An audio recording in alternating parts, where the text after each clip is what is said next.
Justify ordinance making. Question 7 if you see. So it is related to recent Delhi case. Simply we can start that recently after Supreme Court judgment. After Supreme Court judgment.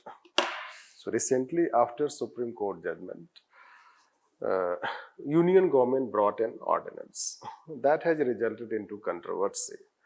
So then you can talk about ordinance. Ordinance under Article 123, the government has power to issue ordinance when the parliament is not in recess, and it has power to make law as per whatever the powers exercised by legislature, except bringing amendment in the constitution. That can be the basic aspect. Then thereafter you have to come. Although ordinance is, let's say, executive enjoy ordinance making power, but it should be exercised in very extreme urgency, extreme cases. Otherwise, ordinances, if they are arbitrary, they can be struck by the Supreme Court. Like DC Wadhwa case. DC Wadhwa case is the main case related to ordinance. Recent time Krishna Kumar case related to Bihar, that is also related to repromulgation. So there have been cases which related to ordinances, and Supreme Court has also told that the power should be exercised in extreme urgency situation. And if it is arbitrary, so court can strike it. Even repromulgation has also been declared by the Supreme Court as fraud and constitution. This is how. Thereafter, we have to come to the term of the question, which says that this question is saying this government correct Indian parliamentary democracy as let's say refractive democracy. Critically analyze. Again, it is critically analyze.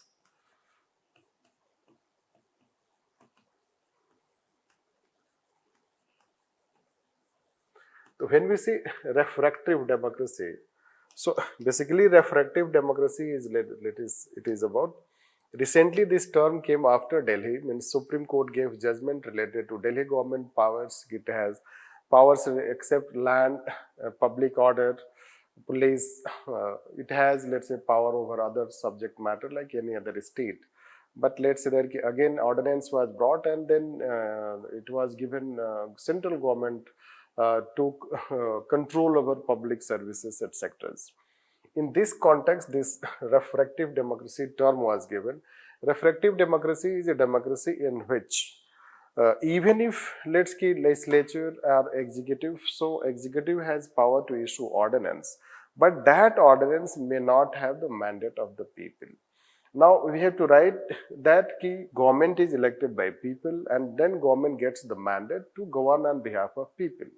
Now, does it mean that when government has got the mandate, so it can pass any such law? Now, here we have will of the parliament and mandate of the government. Will of the parliament is the will of the nation. It represents entire, let's say, our nation. Will of the parliament is broader in scope. Now, whether people are willing, when people are given this mandate, people are asked, will they go for the ordinance? Let's say, let's conduct a referendum. And when see whether people will support that after Supreme Court judgment, there should be ordinance. If people will reject it, then this is how we are trying to say that government can have mandate to govern, but it may not have mandate for making all such laws which it makes in the name of it has got the mandate.